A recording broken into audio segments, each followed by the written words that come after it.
लोकसभा आणि विधानसभा निवडणुकांच्या आधी घडलेलं हे प्रकरण आहे। शिवसेनेचे माजी आमदार वैभव नाईक यांनी या प्रकरणाकडे सिंधुदुर्ग जिल्हाधिकारी तृप्ती धोंडमिसे यांचं लक्ष वेधलंय।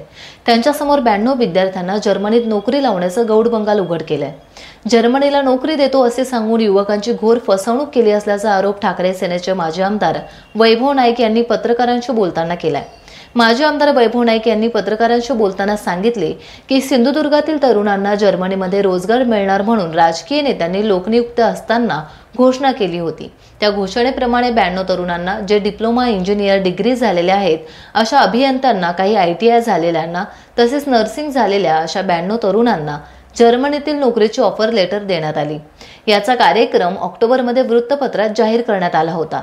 हा शासकीय कार्यक्रम शिक्षण प्रशिक्षण संस्था यांच्या वतीने विभागाचे प्राचार्य राजेंद्र कांबळे यांनी सावंतवाडीत आयोजित केला होता।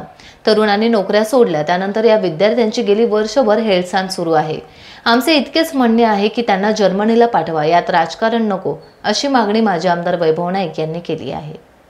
1200 तरुणांना जर्मनीमध्ये रोजगार मिळणार म्हणून विधानसभा आणि लोकसभेच्या निवडणुकीच्या आधीमध्ये केंद्रीय मंत्री नारायण राणे आणि या जिल्ह्याचे एक मंत्री दीपक केसरकर यांनी घोषणा केली होती आणि त्या घोषणेप्रमाणे 92 तरुणांना जे डिप्लोमा इंजिनियर आहेत, डिग्री झालेले इंजिनियर आहेत आणि काही ITI आहेत अशा आणि नर्सिंग अशा 92 तरुणांना जर्मनीमध्ये नोकरीची ऑफर लेटर देण्यात आली आणि त्याचा कार्यक्रम ऑक्टोबरमध्ये झालेला, त्याची बातमी आपण या ठिकाणी बघितलं असेल।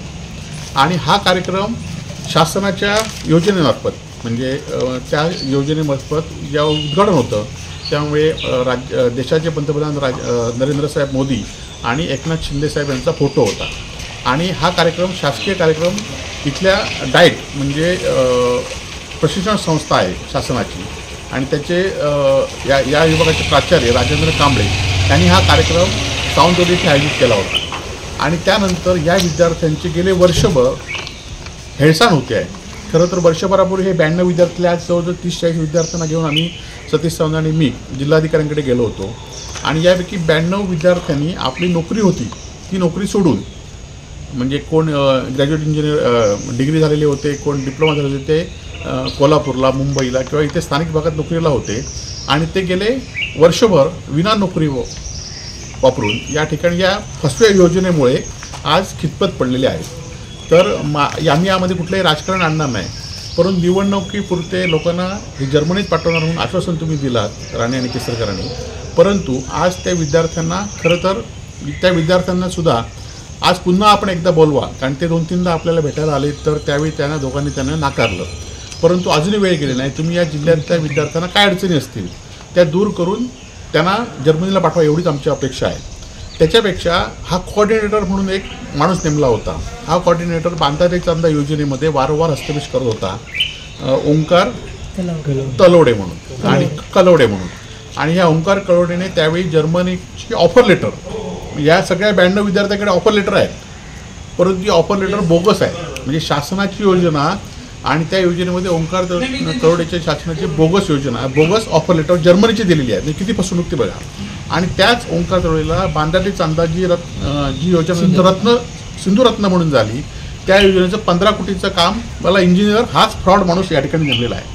आम्ही कलेक्टरांना आज भेटलो, जिल्हाधिकाऱ्यांनी सुद्धा हे सगळं प्रकरण व्यवस्थित ऐकून समजून घेतलं आणि येणाऱ्या 8 दिवसांमध्ये आम्हाला ह्या योजनेबद्दल पुढचा हे करतो म्हणून सांगितलं। जर ही योजनेबद्दल जर या विद्यार्थ्यांना जर्मनीला नेलं नाही तर आम्ही तीव्र स्वरूपात या विद्यार्थ्यांना आणि जे 1200 विद्यार्थी आज 1200 विद्यार्थ्यांनी अर्ज भरले होते, त्यांना अजून काही म्हणजे 92 सिलेक्ट ना, त्यांना ऑफर लेटर होणे ते सिलेक्ट झालं नव्हतं असं त्यांनी सांगितलं, परंतु या 92 विद्यार्थ्यांनी गेले वर्षभर जो काही त्रास घेतला त्याच्याविरुद्ध जर त्यांना न्याय मिळाला नाही तर आम्ही तीव्र असं आंदोलन करू। त्याचबरोबर जो ओंकार हे आहेत त्यांनी ह्या विद्यार्थ्यांना मुंबईत राहायला सांगितलं, त्यांना पासपोर्टचा खर्च, ह्याचा खर्च असं जवळ प्रत्येक विद्यार्थ्याचं लाखभर रुपये नुकसान झालं आहे आणि त्यामुळे त्याच्याविरोधात सुद्धा आम्ही येणाऱ्या 8 दिवसामध्ये पोलीस स्टेशनला लेखी तक्रार या ठिकाणी देणार आहोत आणि अशा फ्रॉड माणसाकडे ती जी रत्नसिंधू योजना ती काढून घ्यावी अशी पण आम्ही जिल्हाधिकाऱ्यांना पत्राद्वारे विनंती करणार आहोत। टाइम्स डिजिटलला लाईक करा, शेअर करा, सबस्क्राईब करा आणि बेल आयकॉन दाबायला विसरू नका। Times digital.